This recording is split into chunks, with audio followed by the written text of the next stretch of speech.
Welcome to Secura Law Experience. I'm Luis Elizalde, founder of Secura Law. I'm here with Stephanie de la Millar. And Eduardo Borger. Perfect. In this new episode, we are gonna have a new or an update on the closing process, and I think I'm gonna do the questions, and you're gonna help me. Sounds good? Sounds very good. Okay, let's keep everything simple. Eduardo, what do you think about the steps? How many steps do we have in a closing process? We have five. We Five. try to keep it, as you said, very simple.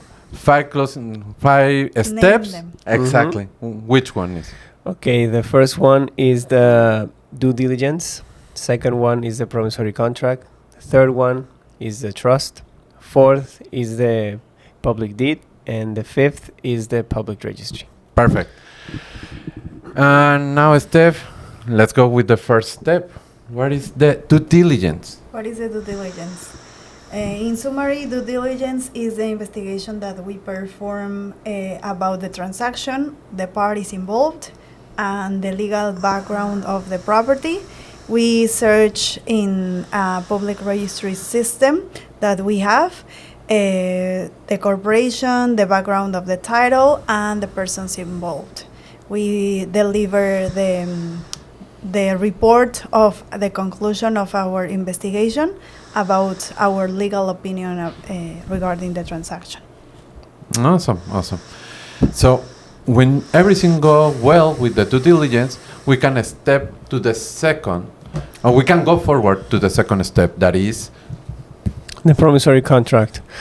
In this one, we're actually using the previous one, which is the due diligence, to basically map out everything at the promissory contract. Because what we find out in the first one, we're going to lay out for the second. So in this case, depending on what we find is the type of contract that we do that is going to bind the whole transaction. In this step is where we are actually acquiring rights and responsibilities towards the future closing. Purchase price, timing for the closing, payment schedule, penalties, what else? Responsibilities, what documents have to be provided by which party, broker's commission, for example, all the structure of the laid out closing. Awesome. So we have due diligence and promissory contract. And then the next step is? The trust, the fideicomiso. Awesome.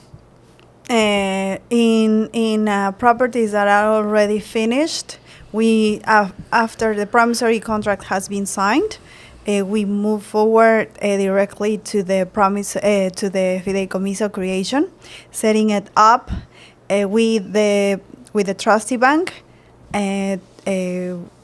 filing for the permit of the Ministry of Foreign Affairs, and then starting gathering all the documents that the fideicomiso and the trustee bank will require. Awesome. So, again, we are in the third step, that is the due diligence, promissory contract, trust, and the fourth step is? The public deed.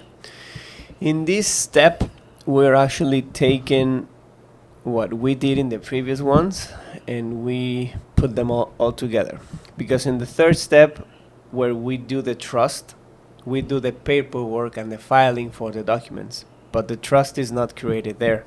The trust is actually created at the fourth step, because that's when we sign the public deed with the notary public, with the bank delegate, with the buyer, and with the seller, and any translator or power of attorney if need be, right?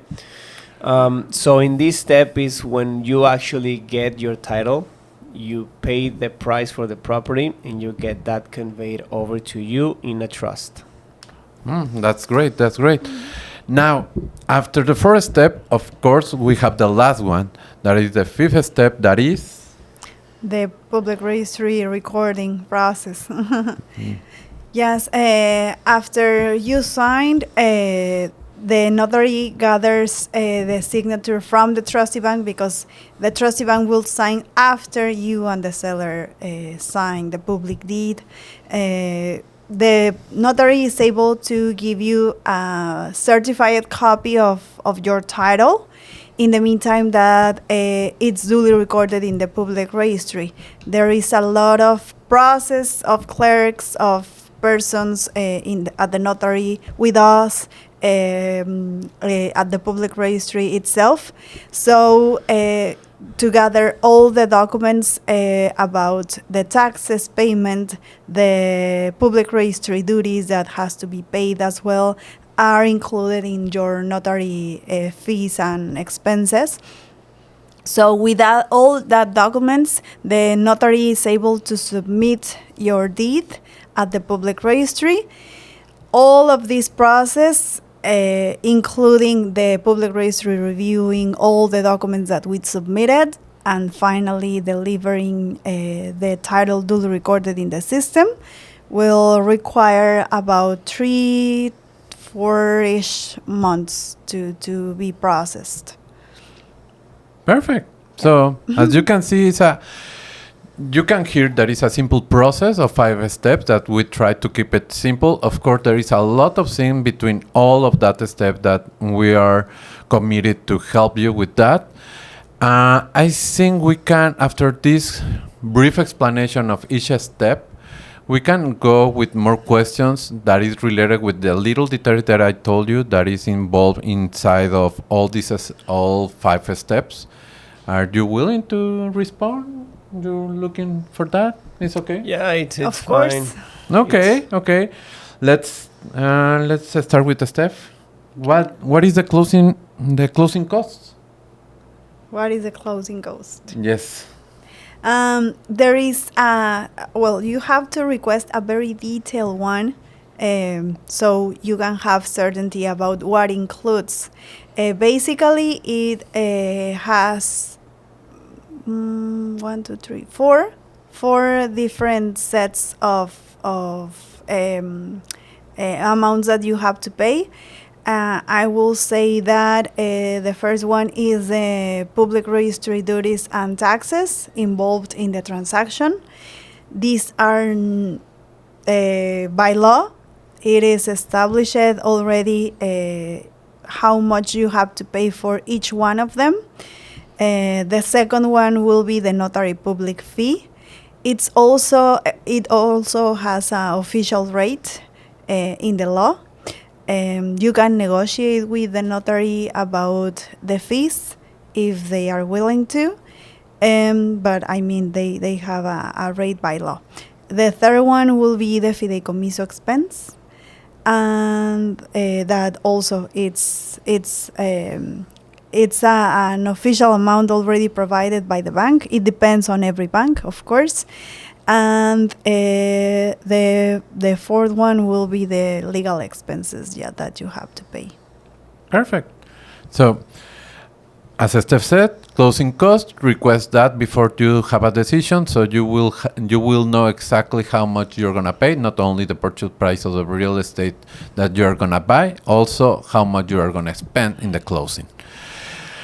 Now we have another details. For example, there is one important that is before the fourth step to get everything together. There is an appraisal. Mm-hmm. Can you explain a little bit about the appraisal? Sure. The appraisal step You have like 1 minute. goes more hand to hand with the government, because nowadays there's 3 values to the property that we have to record: the cadastral, which is the lowest, the commercial value, which is the highest, and sometimes we have an in between, which is the appraisal, which is in between those, or sometimes even higher than the purchase price. That's in rare occasions, but that happens. So the appraisal helps the government give a specific value to the property, so you can be paying your taxes calculated on that. I think we have a question from almost all the clients. The appraisal, if they're not gonna get a mortgage, every real estate transaction need an appraisal? Yes. Okay, Yes. and who approved that appraisal? That is approved by the government institution called SAT. Okay, SATCO. SATCO, which is the state version of the SAT, Exactly. which is federal. Perfect. Another question. If you have questions, you can do the questions. yes. I will say that the appraisal it's already included in this first chart cost. of Yes. in the closing cost. It's an expense that is already in the closing cost Perfect. that you get at the beginning. We have also that little things our clients always ask, what's happened if I don't get the permit of Ministry of Foreign Affairs? Yes, getting the permit it's only a requirement. Is the authority document that allowed to the trustee bank to create the fideicomiso. It is not something. It's called permit because you have to file for it, but it's only a legal requirement itself. It's not like they are evaluating if they are giving you the permit or not. It's only to allow the bank to set up the trust. It's a legal requirement. Like like a process, yeah. Mm-hmm. Yeah, it's part of the paperwork that you have to file for. It's just a name. Perfect. That's great. In the title, something happened normally when you have your title duly recorded and the client have a misunderstanding. After they get the title duly recorded in the public registry, they have to pay the property tax. And sometimes the municipality doesn't update the name of the new owner, so they think they are not owners. Of course, we know that is not that true. But do you know why that happened?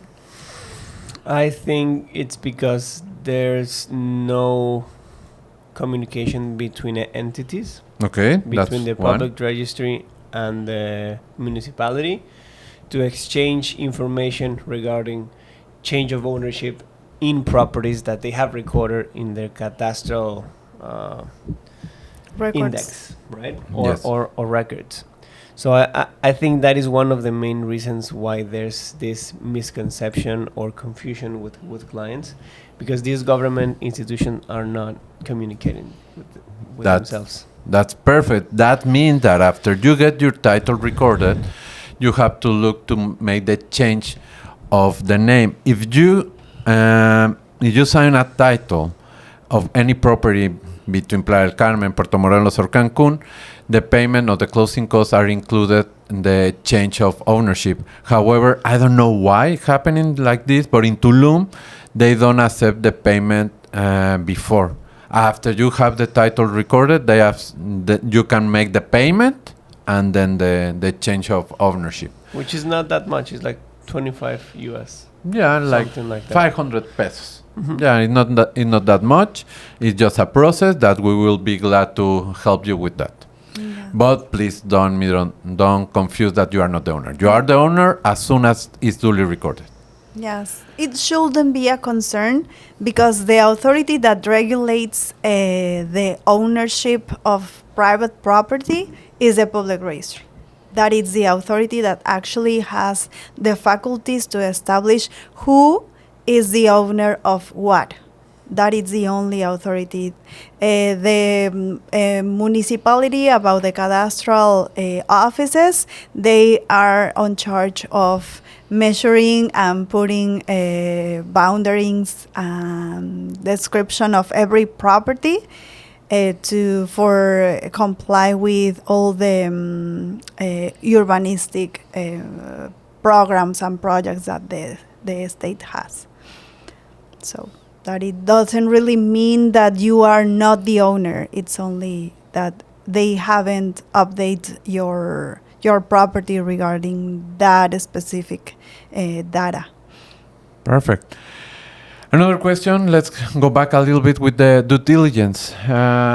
What happened if when you are doing the due diligence, you get a lien or you find or we found a lien in the property? Well, lien does not mean problem. That's something that we Good. explain to the clients. There's all sorts of liens. There's good in some sense and bad ones, right? So whenever we find one, we investigate and we explain. For example, One bad type of lien would be to have a lien over the property that's related to a trial, right? Mm-hmm. Because somebody sued the owner and they put a lien on the property to prevent him from selling, right? So this would be a bad lien, and we will highly tell you to step out or wait until it resolves. The other types of liens are the ones that are common for developers, right? Where we have some developer that owns the land and put a lien on the property like a mortgage to get funds to build the project. That would be a normal kind of lien. It's not bad. And those type of liens are addressed at the closing, because when they finish up building, they designate one part of that mortgage and lien to every unit. So whenever you end up buying your unit, when you title it, you release only your unit from that lien, so that is conveyed over to you lien free, and the rest of the units have to do the same. That's good. And just a quick tip. In that case, if there is a lien for a mortgage of the developer, when you sign the title is going to have the cancellation of that lien and the convey of the property at your name. However, the right on the public registry, you are not going to pay that. That has to be paid by the developer. Just Yes, for the Yes. canceling of Exactly. that's a registry seat, which has to be paid that is by the party that made it. In this Exactly. case, would be the seller. in that, and it's around 8,000 pesos. So that's the reason you have to be something that Steph said, that you have to be sure or review all the closing costs, so you don't have to pay a double payment of this right or this payment to the public register. Yes. It's just a tip. Correct. Yes. Okay. Unless you are getting financing from someone, Yeah. then you will have to pay two A different second. rights. Exactly.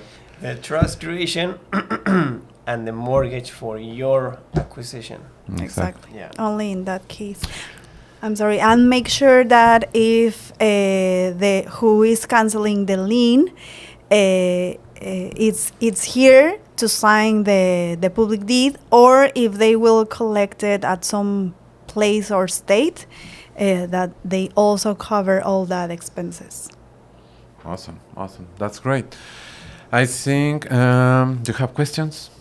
Any question? Because I'm thinking one, but it's more than a rumor than a question. If you want, we can speak about that. Because yes, Taxes? Well, the common one is, how long does it take to get the process finished? okay. Who wants to answer that? Oh. Me. No. Yeah, Ah. go ahead. No. Normally, I will say that it's around 90 days. Nowadays, everybody is want to rush everything.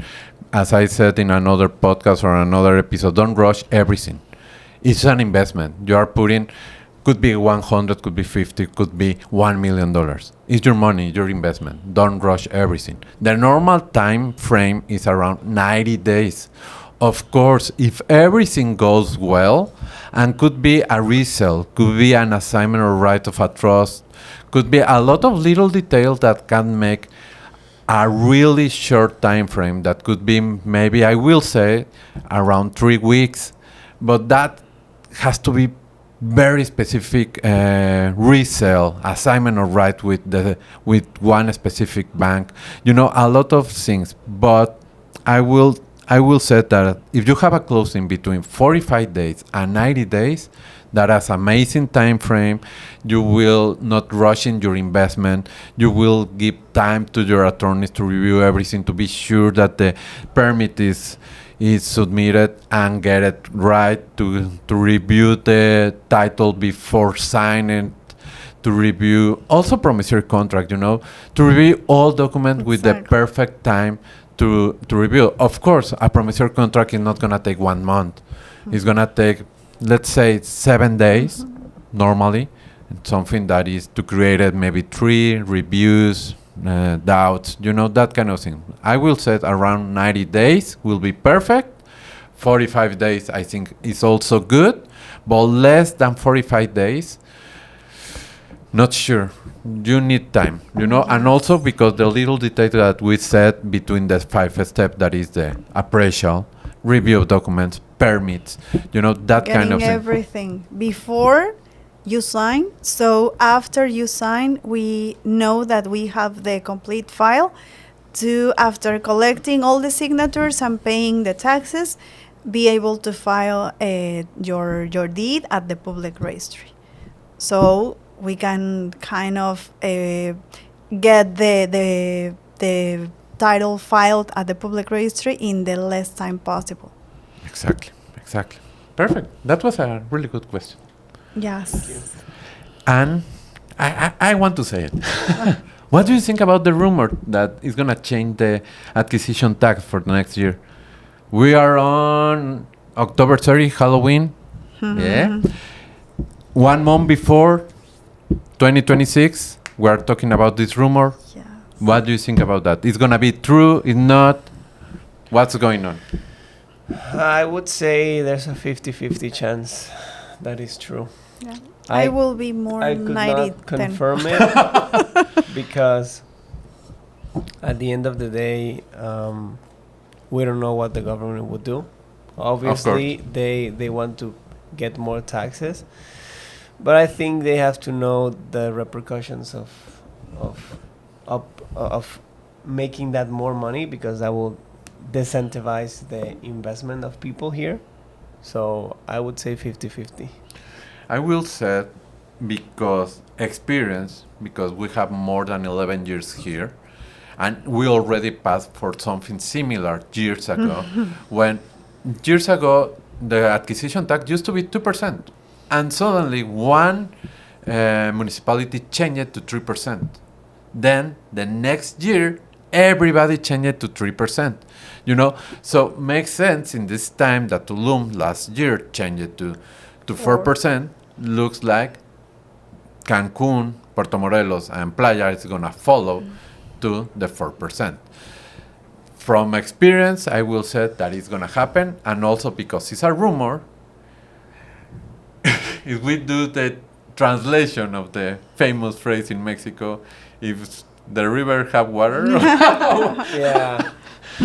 I don't know how easy. If the river is making sounds, Town is because water. there's water flowing. Yeah, exactly. Yeah.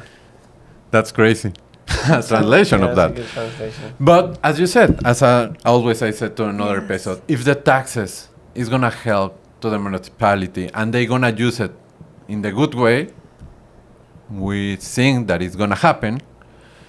It's good. At the end, it's good. Let's see what is gonna happen. Yeah. But I said, as you said, 10% that is gonna happen. Yes. Taxes always get to increase. That is the trend in every part of the world. Yeah, So- that's also good. You know, we can, It's not only here. it's around the world, and I think we are in a paradise that. It's worth it. It's very worth it. exactly, Yes. exactly. I don't We think. have good services. I mean, yesterday I was seeing some videos from India, and oh my god. No, nothing against India. Just You But- to the extreme. yeah, exactly. But even Go though far, in far away. Yeah. But even though in the kind of fancy neighborhoods, the services are not the best. And here I know that we have a lot of opportunity area. However, I think we are doing good. We are doing good. We are progressing and aging in a good way. And most important, I think that despite that I have heard in the last days, we do learn from the lessons.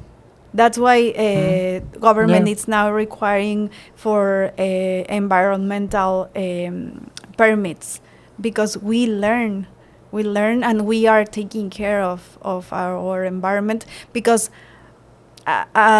from difference that many other countries or places in the world, most of the people are here, belong here by decision, you know? Yeah, totally. So we really care about, we are here because we like it, so we take care of. in And general. something that you just said very important, the environment. the green environment. For example, if we go not far away as India, but if we go to Mexico City, you can see that there is less trees every time. And here we try to protect our trees, our green areas, everything. So it's a paradise that worth it. Okay, the acquisition tax is gonna be crazy, the closing cost is gonna be high, but if you go with the services, it's not that expensive. The life, the food is amazing. So it's a very nice place to live. Playa del Carmen, I love it. Quintana Roo is amazing. So, and we not even, how old is Playa del Carmen? 33. 33 years, like you. So 33 years, and we already See, know. super young. Yeah. And we already But it's know. majorating. Yeah, it's maturating. Yeah. But we know at 33 years, just a municipality, that the environment is very important. Yeah, Our and it's green come a long space, way. exactly, not like other cities. So it's a product that's worth it. I hope that this information help you to have a good decision in your investments. We do it with trying to help all the time, and I hope you like it. Hope you Don't like it forget to too. subscribe. Yeah. Definitely. And have a good life here, Yeah, like us. Thank you. exactly. Bye. Thank you guys.